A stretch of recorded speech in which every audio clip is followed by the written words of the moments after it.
ask you why. The world keeps spinning, no one seems to care. Lost in the noise, a silent prayer. Does anyone out there even hear the cry? I'm just a voice in the wind, but I'll keep on screaming, 'cause someone's missing. I won't stop dreaming. Welcome to my channel. I am your host Doodlebug, and here are a few rules for my channel so we don't have any confusion and headaches. Alright now, buckle them bloomers. Number 1, sock or block. If at any point I want to sock you, I will block you. Don't take it personal. Many on here I adore now have been on this list, and we are friends now. It's my fight or fight response, and I'm usually over it fairly fast. 2, my corner. I say my corner because here, I am passing out information for free, so if you need a handout, it will not be on my corner. Go get your own. 3, no bashing people. We all have that one person we have issues with, but please don't announce your dirty laundry or your neighbors on here. If you and Fredia Faye want to go brawl and dust it up after my live, go have one heck of a time. Just be kind to one another, respect each other, don't ask for money. But go on ahead and hit that like because you know you want to. Thank you, and let's get started.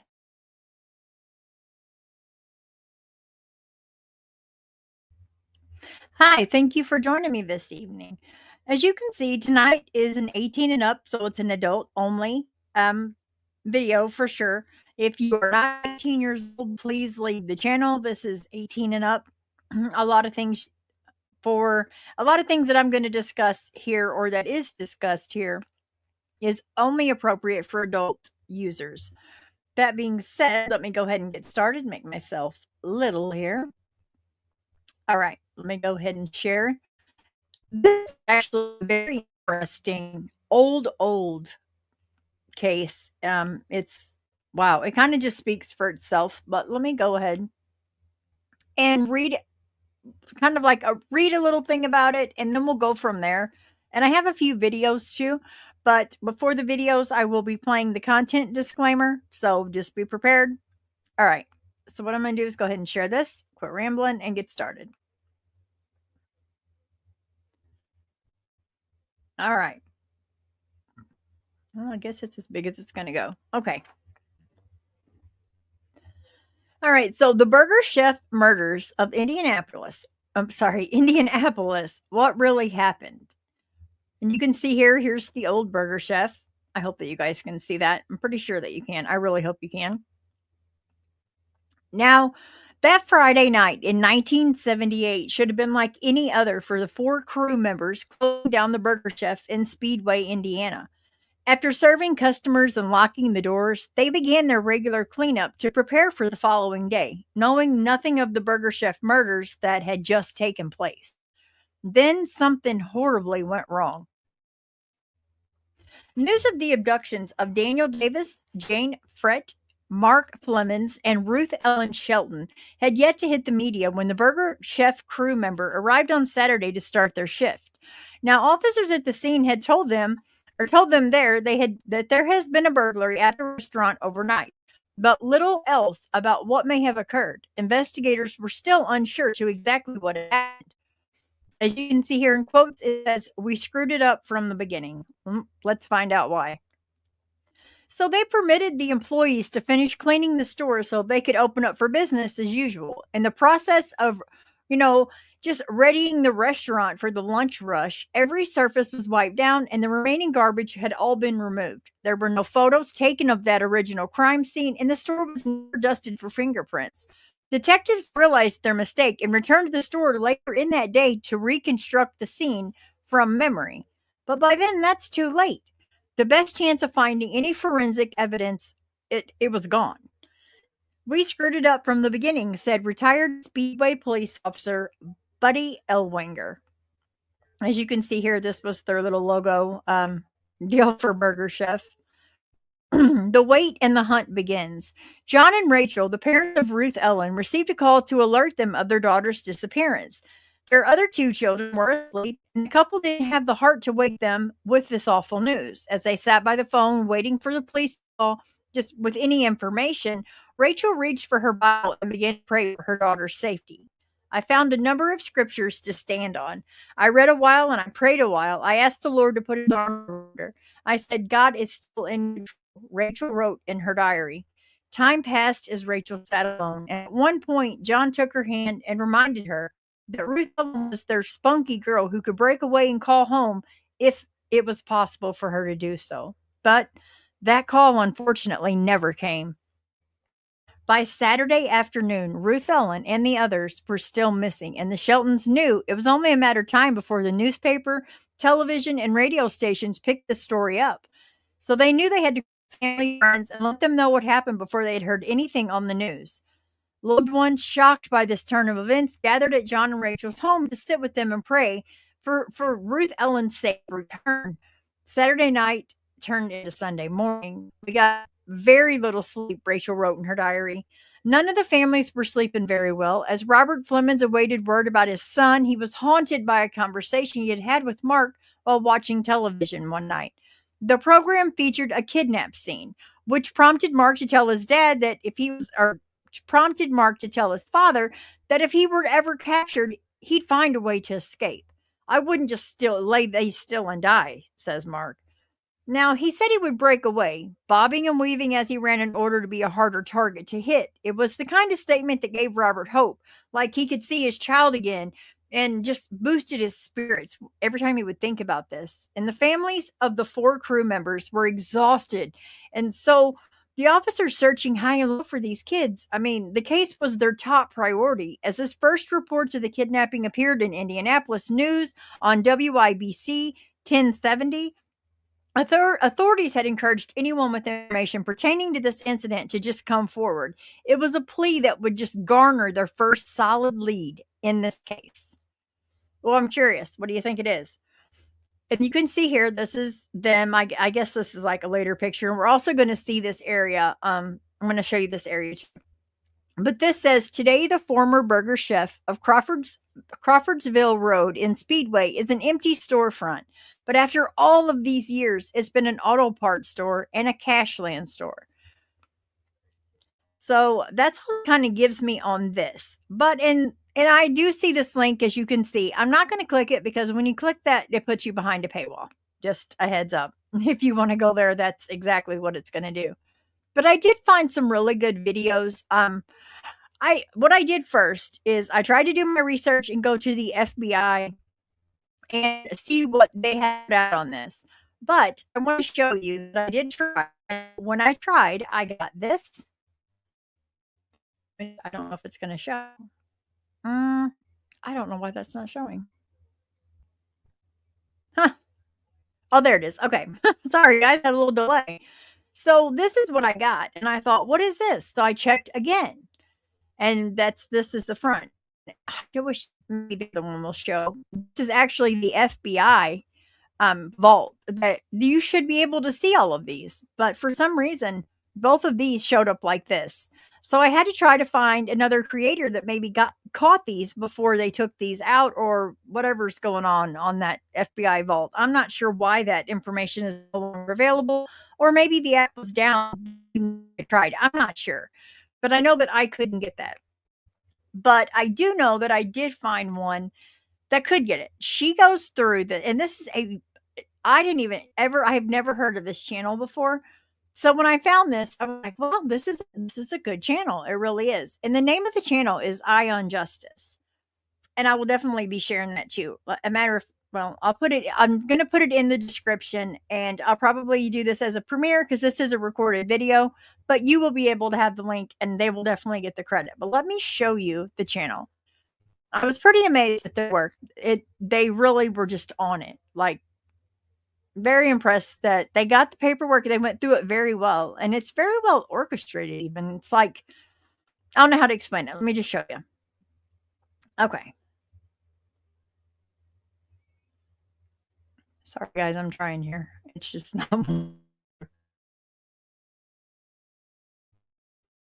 Okay. Oh, and it's a little bit, of course. Oh, okay. Sorry, guys. I apologize. I don't know what's going on with this internet. Okay. So, here we go. But before course, I have to come back over here with this. If it will show. Oh my goodness. Bear with me. All right.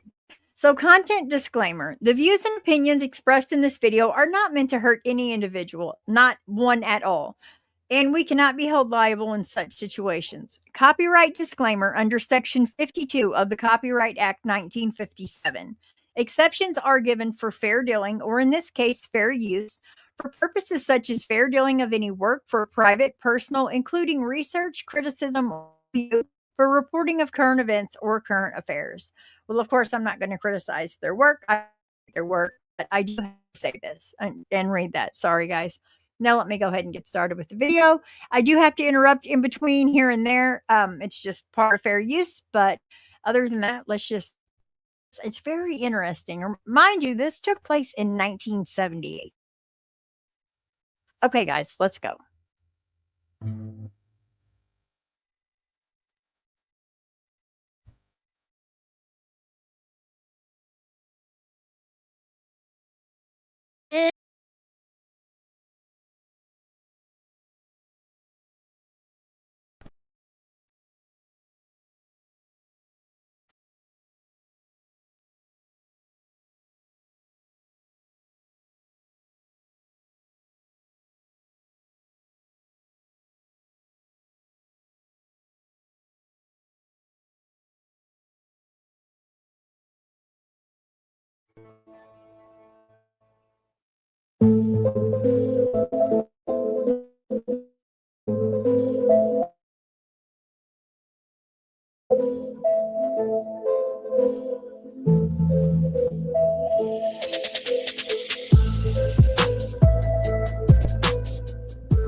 An observer, an onlooker, a viewer,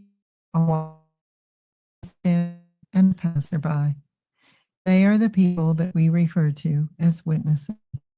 They sometimes unknowingly stand between a killer and justice.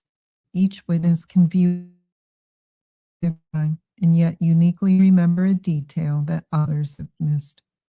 For some, it can be a color, the sound of a voice, or a piece of clothing, the make and model of a car that a killer was driving. Each detail, no matter how small, can move law enforcement one step closer to getting killers off our streets, or it can leave them chasing ghosts in a case gone cold. As in the case of murder victims Jane Freet, Mark Flemons, Ruth Shelton, and Daniel Davis, otherwise. Guys, again, I want to stress that this is 18 years old and up. So if you're underage, please do not watch this. Just move on. I just have to make sure it's really important that, kids just don't need to be seeing this stuff. It's known as the Burger Chef murders. For the first time, we'll be able to dive into the FBI files under the Freedom of Information Act. We'll take a look at the actual redacted notes that have now been made public. We'll see what eyewitness accounts lay within the 400 pages documenting the first. Let's begin by getting acquainted with each of the victims. This is Jane Freet. Jane worked in the fast food industry for several years. The 20-year-old was described as outgoing, hardworking, and pleasant. Burger Chef regulars often referred to her as Sweet Jane. She had just been promoted to assistant manager 3 months before her murder. The FBI noted these details about Jane. Jane had been in a serious relationship but recently broke up with her boyfriend. A week before her murder, she received some weird phone calls. The caller would ask Jane what she was wearing. Rumors among employees centered around a coworker that was about to be fired for an incident which may have been drug-related. Coworkers thought he may have blamed Jane. Jane's mother remembered a conversation they had about fast food workers being robbed and murdered. Jane told her mother that her coworker, Mark Flemons, was studying karate and said he would protect her. This is Mark Flemons. Mark had a rough go of things at the start of his sophomore year, but the 16-year-old was quickly turning his grades around. Sadly, Mark wasn't supposed to be working the night he was murdered. He traded shifts with a coworker, and then fate would step in to deal a deadly blow. The following details were found in the FBI files. That is so heartbreaking to think. He wasn't even supposed to be at work that night. Like, he just picked up an extra shift because and took, another coworker's place. It's so odd how destiny has its own way of working things out. It's heartbreaking and bittersweet at the same time. And I'm sure his parents have so many emotions going. I definitely would. I just wanted to stress that, that life sometimes is so awkward. Like, you don't realize that when your car doesn't start or your battery doesn't, you just can't get anywhere. There's probably a reason for it. And it's odd. It's so weird.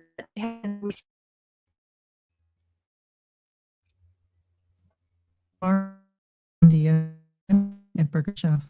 Mark had recently terminated employment at the restaurant over a breakup with a coworker. Mark's father insisted he distance himself from the girl who didn't want the relationship to end. Only after learning that the girl was no longer employed at Burger Chef did Mark's father allow him to return to work. Mark resumed his position at Burger Chef just 3 days before he was murdered. Mark's father and sister India felt that Mark and Jane Freed were close friends and were soon to be lovers. Mark was currently on probation for shoplifting and used marijuana. Mr. Fleming said Mark had a quick temper and once took a car without a wreck the car. This is Ruth Shelton. Ruth, like Mark, wasn't supposed to be at the restaurant the night she was murdered. The 17-year-old had put in her resignation 3 weeks prior, but asked her to stay longer. She relented. This one decision would put an end to the shy and quiet girl's dream of a career in computer science. FBI agents noted these details about Ruth.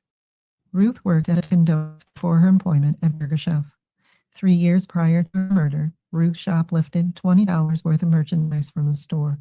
The theft was never reported after Ruth returned the items that she had taken, and no incidents ever occurred after that. Ruth had some problems with Jane. Ruth complained to management that Jane would make her do all the dirty work.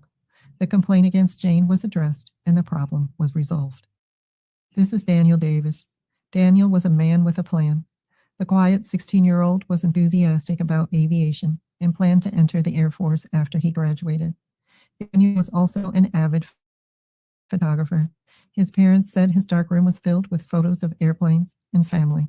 The FBI investigation turned up these facts. Daniel didn't date and was somewhat of a loner. He didn't run around much and concerned mainly with his hobbies and employment. Daniel was a member of the Civil Air Patrol in the area. Daniel was aware of a coworker who was about to be fired and the circumstances involving the termination. Daniel had no dealings with drugs or brushes with the law. Too young to die. So many plans, so many dreams, and they would all be erased in an instant for these 4 victims. Now let's take a look at the crime and the events leading up to it. A very sad part of this is that the little one, Daniel, he actually, because someone else couldn't come into work that night, their car wouldn't start.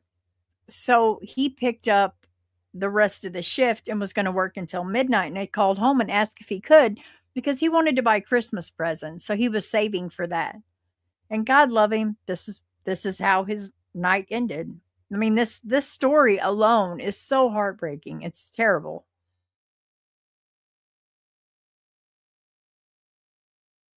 The story begins on November 17th, 1978, in the small town of Speedway, Indiana. The community of 16,000 was located on the west side of Indianapolis. Speedway is the home of the Indianapolis 500, which was usually the only event that seemed to arouse the sedate peace of the small town. That is, until just 3 months before the Burger Chef murders. In July of that year, Julia Cyphers, a 65-year-old grandmother, was gunned down in her garage, followed by 8 bombings in the first week of September. If these odd and violent events weren't enough to grip the town in fear, the Burger Chef murders would surely set everyone into panic mode. The following timeline is based on local law enforcement's investigation, eyewitness accounts, and information contained in the FBI report.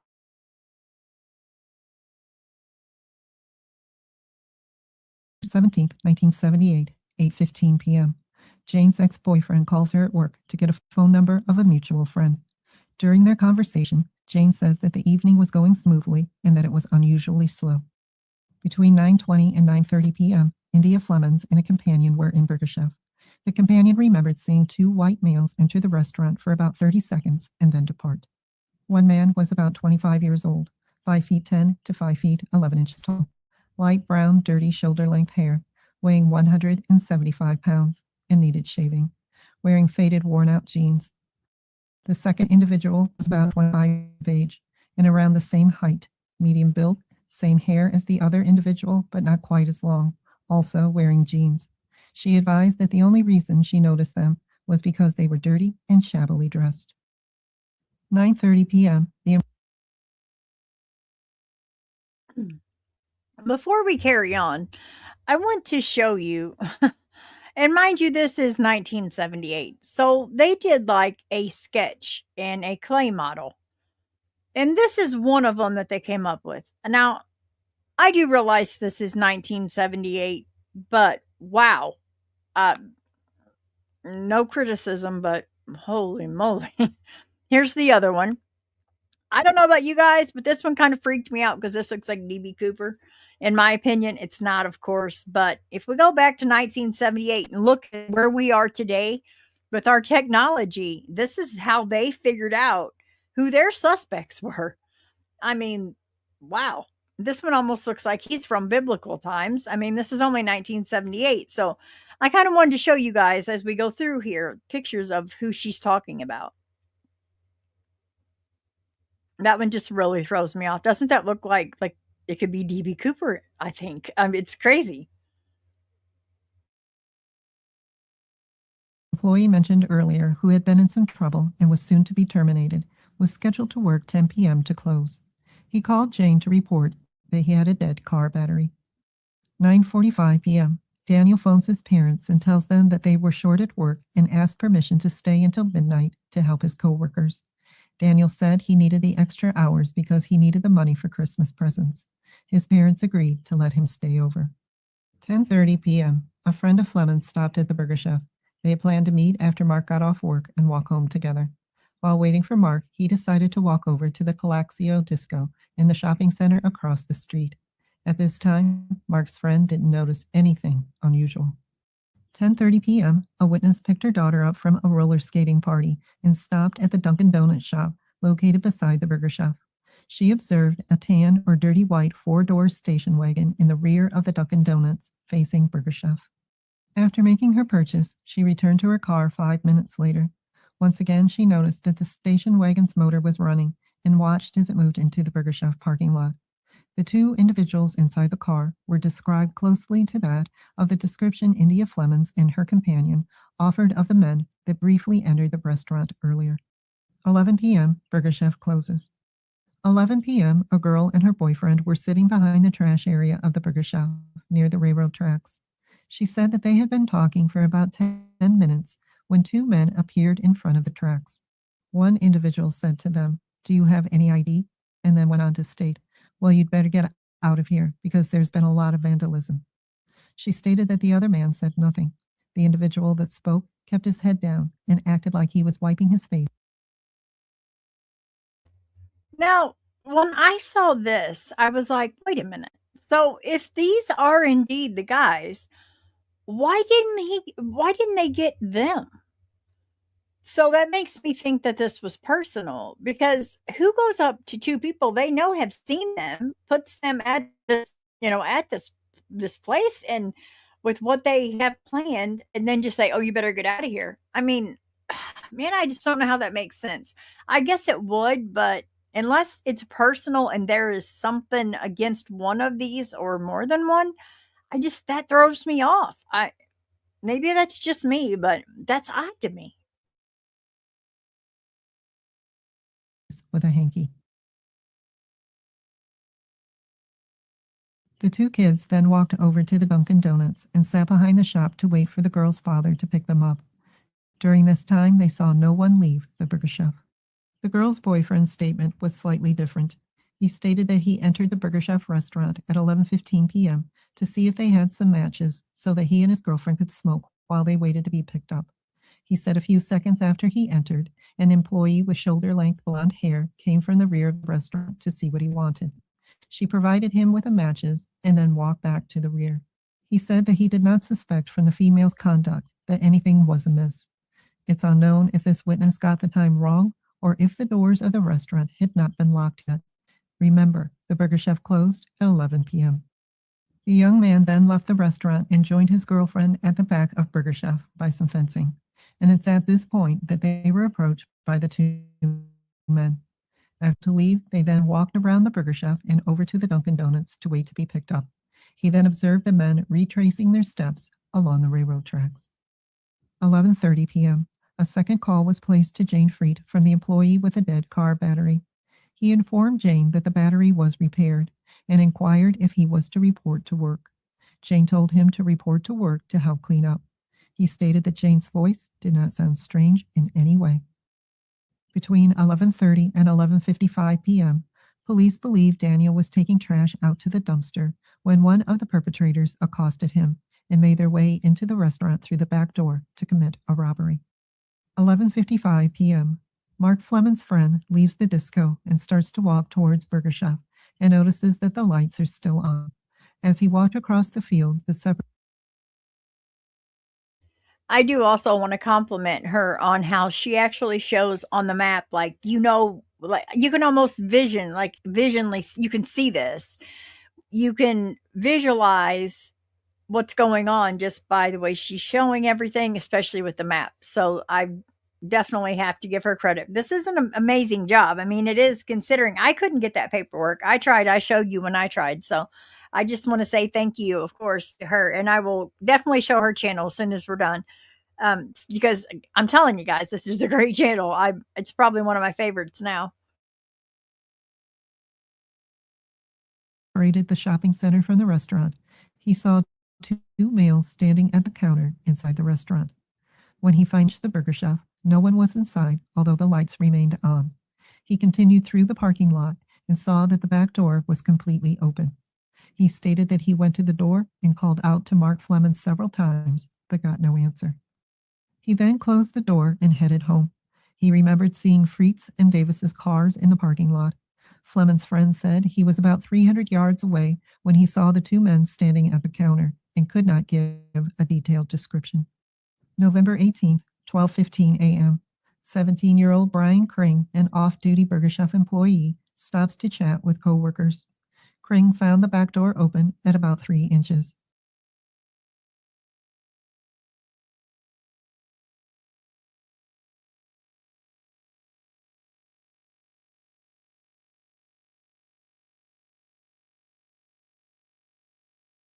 When he saw the two men standing at the counter and could not give a detailed description. November 18th, 12:15 a.m. 17-year-old Brian Kring, an off-duty Burger Chef employee, stops to chat with coworkers. Kring found the back door open at about 3 inches. He immediately got a bad feeling. Walking inside, he noticed that all 4 money drawers of the cash registers were open, with only change remaining. The safe was open with only currency bags left behind. Employees' purses remained at the scene. 12:20 a.m. The employee with car troubles arrives to clean up as Jane had directed him to. He parked near Kring's car and then saw Kring run out the rear door of the building. Kring made a statement that the door was open with no one inside. He accompanied Kring back inside and observed the following. The cleaning had been started, floors were still dirty, the broiler had not been cleaned, and the safe was wide open. The employee told Kring that he didn't want to get involved and left. 12:30 a.m. Kring notified management and police of what he had found. 1 a.m., a young man driving down West 15th Street, where Jane Freet's car was eventually found abandoned, stated that Freet's Vega was not there. After arriving home, he heard what sounded like a trash can being knocked over at 1:30 a.m. He stated that it may have been a car door being closed. He did not hear or see anything else during the course of the evening. 1 a.m., a witness on the south side of Indianapolis between the restaurant and the location where the bodies of the victims were eventually found reported being asked directions to Stone's Crossing approximately 1 a.m.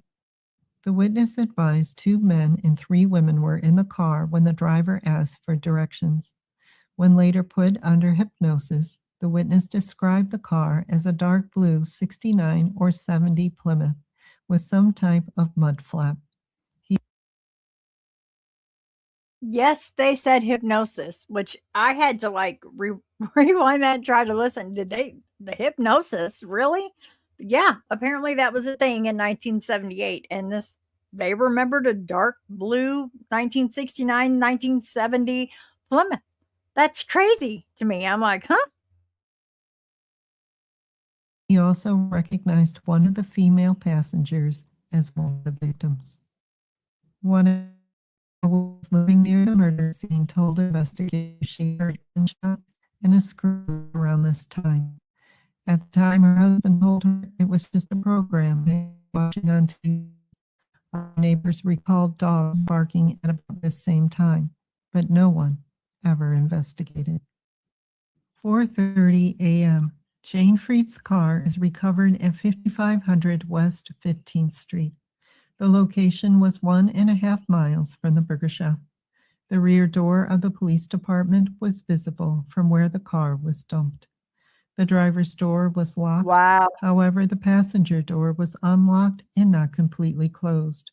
The keys to the car were later found on Freed's body. 10:15 a.m., 11 hours after the abduction of the 4 victims, the FBI was notified. November 19th, 3 p.m., a couple out walking found the bodies of Freed, Flemons, Shelton, and Davis in the secluded wooded area of Stone's Crossing. The gruesome murder scene was only Trigger warning, guys, because this is where it's definitely, I'll put the banner up because it gets bad.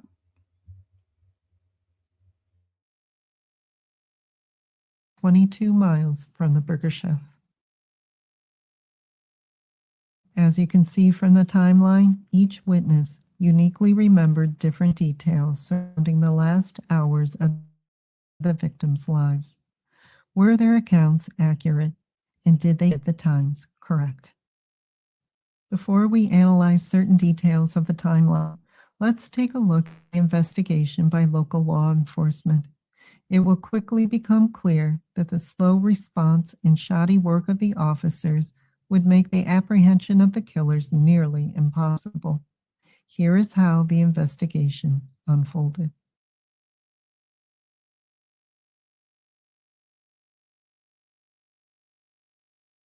Officers arrived at the burger chef sometime after 12:30 a.m. They took a brief look around and noted that the purses of Freed and Shelton remained at the scene, along with a coat and a flannel shirt. Officers surmised that the employees took the restaurant's money and disappeared of their own volition. It was a simple case of kids ditching work to go party. The officers told management to lock up with permission to open the restaurant at their usual time. As we've stated, Jane Freed's car was found abandoned at 4:30 a.m. As the pieces of the puzzling disappearance fell into place, officers realized that they had made a grave error. This wasn't a case of kids off partying as they first assumed. They were looking at a robbery kidnapping. With this realization, officers returned to the burger shop, but it was too late. Employees had opened the restaurant that morning and finished cleaning up from the night before. Counters were wiped down, floors were mopped, and the trash had been taken away.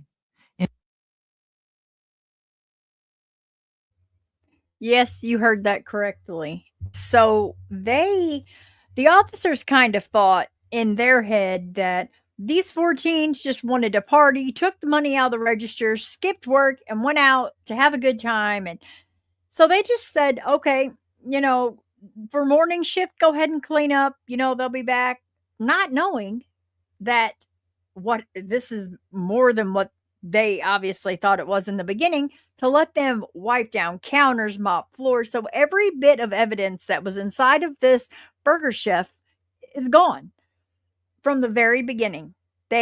All they did was go in, I guess, remove the bodies, and that's it. That's it. Like, they let them clean everything. What? Oh, I mean, I get that it's 1978, but that is crazy to me that they ruined the whole thing. Like, I don't know what else to say. Any remaining evidence from the crime was now gone or contaminated by employees and customers. In an unethical move, police decided to restage the crime scene from memory. The currency bags, coat, flannel shirt, and purses were placed back into position, and photos were taken.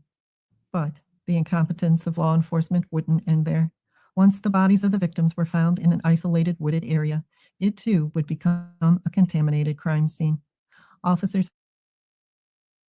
So, as you just heard, because they knew, okay, we messed up, they went back by their photos that they had taken and then laid everything that they had taken for evidence, which was like coats and jackets and stuff like that, laid everything back out where it was as if that was going to work. Why? Like, where's the logic in that? To make it look like they did their job? I mean, guys, you know that I back the blue no matter what, but well, not no matter what. I back the blue, but I also want to hold them accountable.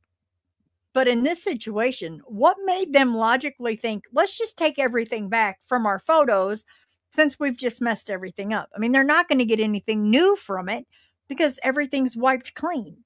So I really don't understand that logic unless it was to cover their own rear ends. I'm not sure. I can't even come up with a reason for that.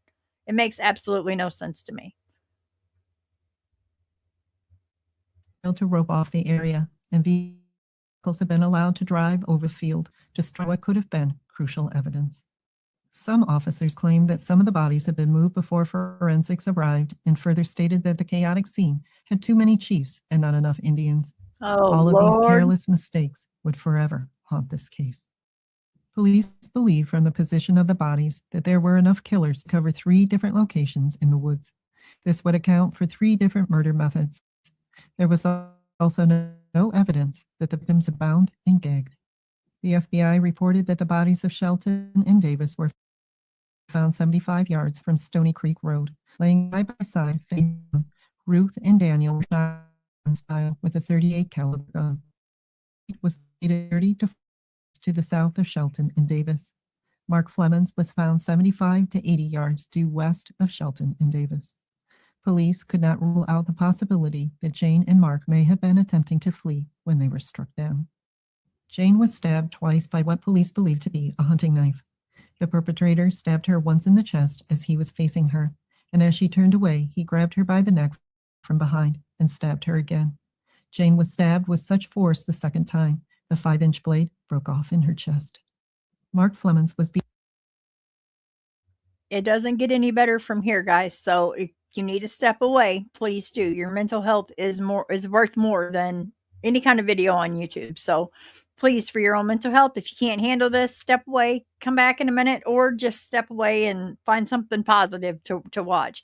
I completely understand, but your mental health is worth more and means more than videos on YouTube. Know when to walk away, just for your own self. About his head with what authorities believed may have been a chain. His injuries were not enough to kill him.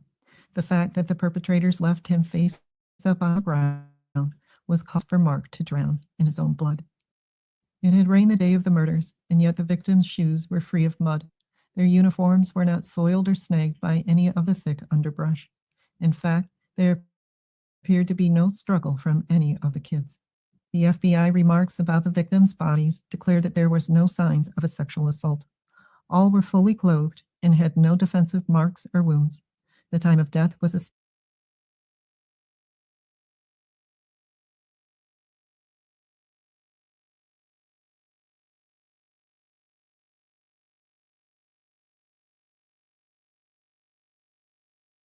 by any of the thick underbrush.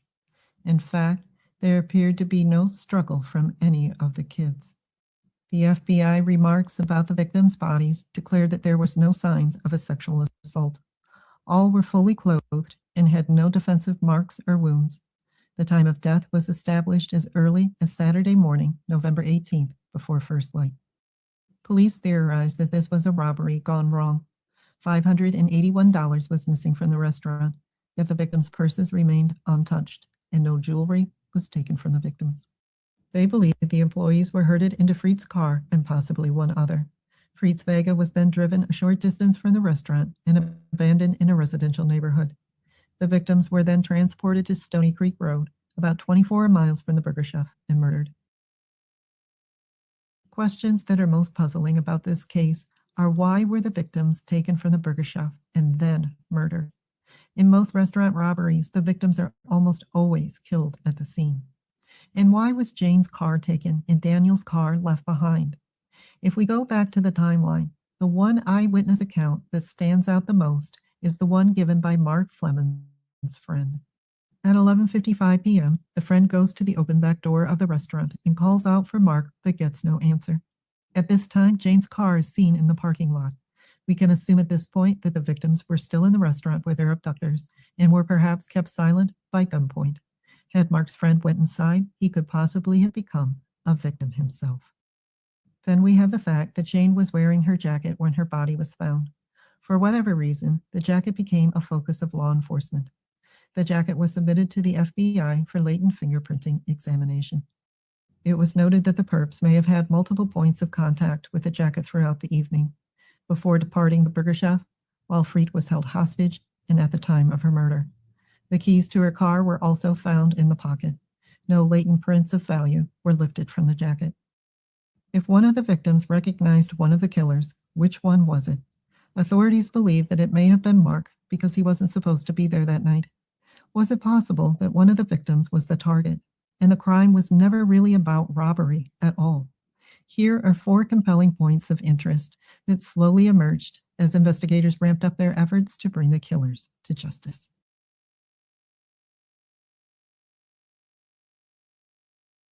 What may be the first major component to understanding just what happened to these 4 young victims is what was happening inside Burger Chef a year before the murders. Major Robert Allen, head of the Indiana State Police Investigators Unit, confirmed that one and maybe more than one of the victims used marijuana. The names were withheld at the time, but comments recorded in the FBI files alluded to those victims being Freed and Flemings. A former employee of the restaurant told a reporter that drugs were being sold out of the back of Burger Chef. Chief Robert Copeland confirmed his department had information that the restaurant's restrooms were being used as drop points for drugs. Yeah, so wow, that makes this a little bit more. I kind of figured it was personal, but I didn't think it would go this route, but it did. Because if, let's say, she went out and the guy wanted matches, but was it matches he really wanted? I don't know. I don't know. But knowing that they knew that this could possibly be a spot for activity in that bathroom, and that was just a year before. I mean, you would think they would have handled this case completely different since this had happened a year before. It's just odd. This whole thing is terrible. It's horrific. Drugs. Investigators were told that drugs, mainly high-grade marijuana, were left in restrooms for buyers who paid in advance. Undercover narcotics agents were used for surveillance of the restaurant, but could not obtain enough evidence for arrests. Does this information open the door to the possibility that one of the victims may have had information that put their life and others in danger? As of now, no evidence of this has been proven. The second point of interest comes into play with Brett Coleman Kimberlin, a 24-year-old drug trafficker who was under investigation for the murder of Julius Cyphers that occurred just 4 months before the Burger Chef murders. The theory goes that Kimberlin ordered a hit on Cyphers, whose granddaughter was said to tell police what she knew about Kimberlin's trafficking ring. Kimberlin then set off a series of 8 bombs over a 5-night period in the first week of September of '78. This was to divert attention away from Cyphers' murder. So apparently this place is known for some major crime activity. I mean, these aren't little things. Bombings? Really? I mean, wow. But do you see what I was saying about the sketches? Like this guy and this guy. I just don't know. I can't get over those. I know it's 1978 though, so I get it, but with our technology, it's just kind of hard to look at stuff like that and not go, "Oh, okay, we've come a long way." Kimberlin was found guilty of the bombings, but was never charged with Cypher's murder. No link was ever found to the Burgershaft murders, but nevertheless, the close proximity of events to the murders have left many residents questioning if there was a connection. The final 2 points of interest come to us with the arrest and conviction of a serial killer and an inmate serving a life sentence. Each of their names appear in the FBI file, and their possible involvement remains debatable among those investigating this case. Roger Dale Stafford, his brother Harold, and his wife Vera went on a killing spree from 1974 until his capture in 1979. The convicted serial killer was executed in 95 for the robbery and murders of 6 employees at the Sirloin Stockade restaurant in Oklahoma, Wow. and the robbery and murders of a family of 3 also in Oklahoma. Interestingly enough, Stafford drove a 4-door station wagon. His wife Vera stated that he was in Speedway at the time of the murders. No connection to Stafford in this case could ever be made. Then we have Donald Forrester, an inmate serving a 95-year sentence for rape in Pendleton Correctional Facility in Indiana. In 1984, he confessed to his involvement in the murders. This is what he said happened that night. Forrester claimed that Jane Freed's brother was involved in the drug trade and owed someone a lot of money. Forrester and his buddies were hired to go to the restaurant and threaten Jane in order to get her brother to pay up. Forrester stated that Mark Fleming stepped in to protect Jane and was hit, causing him to fall and hit his head. Believing they had killed Mark, they decided to take the others to the woods to carry out the murders in order to avoid prison time. Forrester gave details that were never made public. Forrester's wife claimed that the 2 of them went to the woods soon after the murders, and she watched as Forrester picked up .38 caliber casings from the ground. She stated that the casings were then taken home and flushed down the toilet. A search of the septic tank found the .38 caliber shell casings. Believing Forrester may be telling the truth, he was given 2 polygraph tests, which he failed. Forrester later recanted his confession, and prosecutors thought there wasn't enough evidence to charge him with the murders. Speechless. Wow. See, this is so complicated in itself. It's like, what? All of this going on. He was in Speedway around that time, but they have nothing to hold him on. There's so much to this, and it's really sad to think that 4 young teenage kids lost their life, and they still don't. They have no idea. They can't point directly at anyone. That's wild to me. I mean, come on. There has to be something, and I hope they didn't just let this go. I guess we're soon to find out, right? Law enforcement was divided about whether Forrester was telling the truth. Indiana State Trooper Jim Kramer stated that he thought Forrester was lying in order to get special treatment in prison. He believed that Forrester's knowledge of the crime came from someone incarcerated with him that actually committed the murders. The Sheriff's Department still believes Forrester was somehow involved. Forrester died in prison in 2006.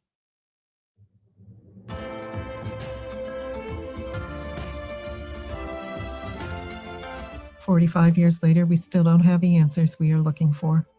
Was this a simple case of a robbery gone wrong? Were the murders linked to a local drug ring? Should we believe the confession of a desperate convicted felon?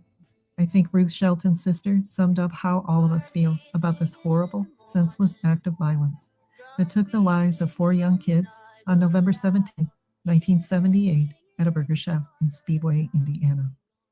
I guess why I'm here is not to talk about an investigation or a case. I'm here to talk about people. These aren't just victims. That was my sister. That was her coworker. Jane, Mark, Daniel, and Ruth are real people with real families, with real friends that deserve justice. But when there's a murder involved in this, it's harder to move on because all of the boxes, all of those steps that are supposed to be taken aren't complete. We don't have all the answers. And there's someone out there that does. If you have any information about the murders of Jane Freed, Mark Flemons, Ruth Shelton, and Daniel Davis, please contact the Speedway, Indiana Police Department at 317-246-4300.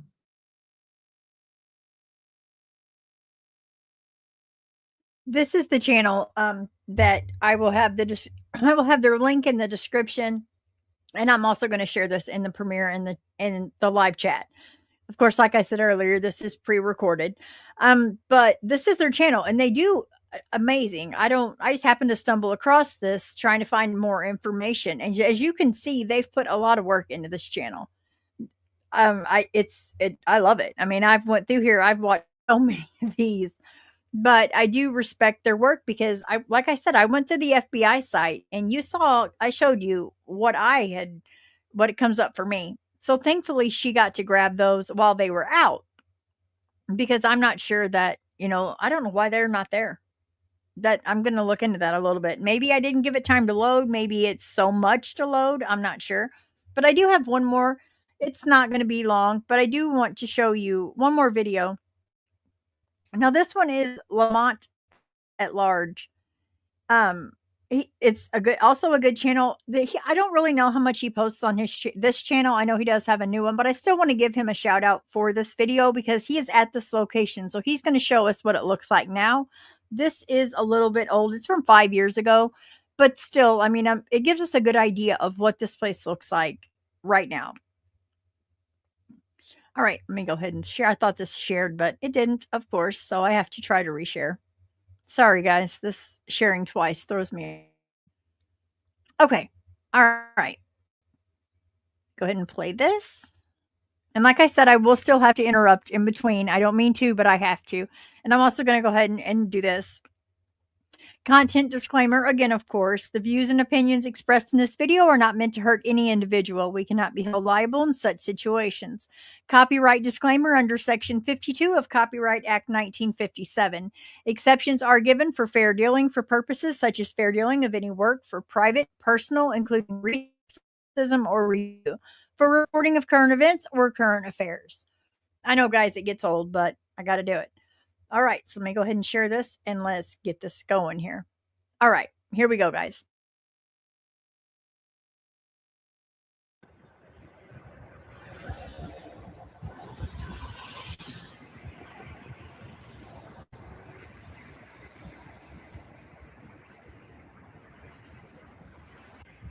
I am Lamont at Large. Today, I am at 5725 Crawfordville Road here in Speedway, Indiana.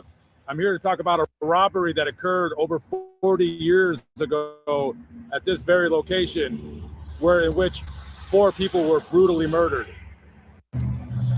This building right here used to be a Burger Chef. Burger Chef is a chain of fast food restaurants based out of the Indiana area.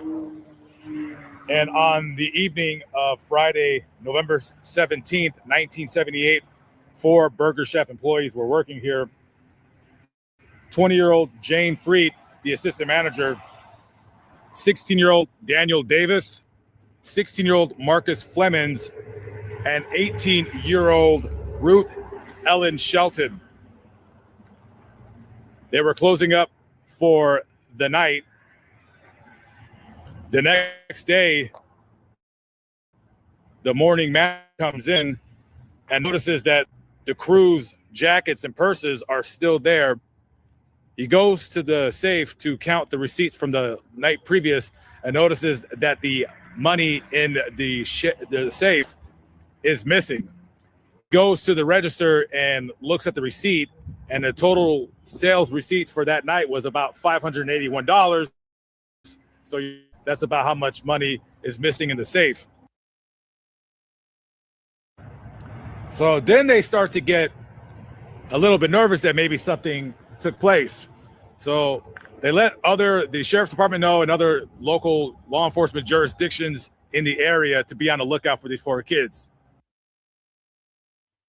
he kind of just tells the same thing that we just watched, but I kind of wanted to show you what it looks like, which this was 5 years ago, but I wanted to show you the inside of this so that you can kind of picture in your mind that the people coming in, or, how that burger chef may have looked at that time. It's such a sad story, and it's heartbreaking to think that 4 young teenagers lost their life, and we still have no answers to why or who, except for they think possibly this guy, which looks like he comes from biblical times, or we have the DB Cooper lookalike. So it's like, what? But then, like I said, this is 1978, and they didn't have the technology that we have today. So they did the best they could with what they had to work with. But I do want you to kind of see, as this goes through, I'll fast forward. I just kind of want you to look, to be able to look in there and see for yourself where this is and kind of picture what has happened here. Although we don't know, and we don't know who did this, we can kind of picture them being frantic and running out the front door, and them going to the donut shop even. It's so sad, and at the same time it's like the family still has no justice. It's been this long. Let me show them again. We have Ruth Shelton, Daniel Davis, Mark Flemings, and Jane Fritt. I mean, these are beautiful young children, all lives lost to someone or someone's, and they can't figure out even a motive. All the evidence has been wiped down. Wow. I mean, this is a lot, and it's such an older case, but not a lot of people talk about it. And just because it's old doesn't mean that it doesn't matter. I want to show them again because each and every one of these children matter. I do get that she was 18, but she's still, in my eyes, she was still a child, just figuring out life. But I mean, these are human beings. This is not just 4 people in a story. These are 4 human beings that lost their life, and their families are grieving to this day for them. I mean, what's left of the family? I mean, this has been 48 years ago. So this is a lot, I'm sure, for the families, but we can't just forget them because they are, someone took their life. And that's kind of my goal with this. Let me go hurry up and kind of just show this. I just want you to be able to get a look at this building and kind of picture it for yourself. And I'm curious in chat, let me know what you think about the motive or how this could have happened. But please remember that it's 1978, of course. The following Sunday, in a rural part of Johnson County, about 20 miles away from here, Ruth were shot in the back of the head, execution style. What they would call shifty looking guys in their early 30s, both white, hanging out in their car in this parking lot. One of them had a beard, pretty good sized beard. The other one was clean shaven, both in their early 30s, fair haired.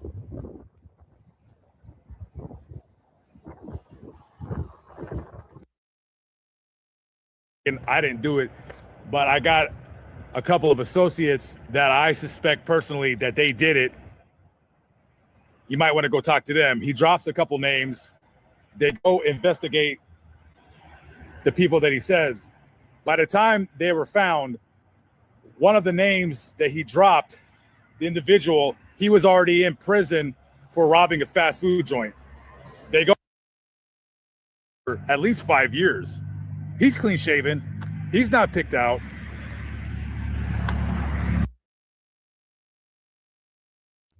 I'll kind of leave it right there because, I mean, you could almost picture them frantically coming out of there, or maybe they went out the back door. I'm not sure, but just the idea that this building holds so much, and it's all sad stuff. It really is. It's horrific that you send your kids, you try to teach your kids to independence, and you get in there and they're working and you're so proud, and then you get news that they're gone.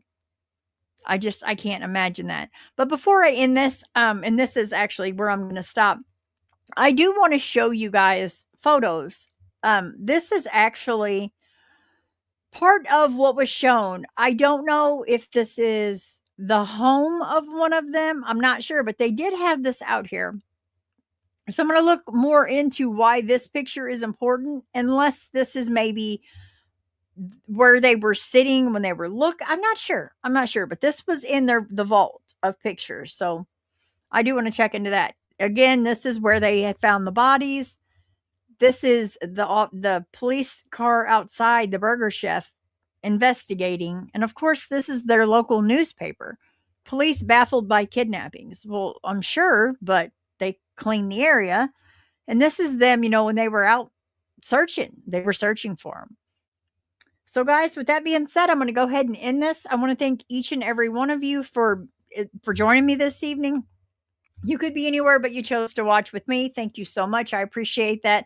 If you would hit like, I greatly appreciate it. Share if you will. God bless you all. I hope you guys have a wonderful rest of your evening. And God bless. Until next time, guys. Bye-bye. In a world that turns too fast, some are lost, left in the past. But we won't let silence win. We'll speak their names again. Voices rising through the dark. Every story leaves a mark. We are the ones who won't forget. The fight for truth is not done yet. We shine the light, we raise the call. For the missing, the broken, we stand tall. For justice, for healing, for every tear, we carry their name.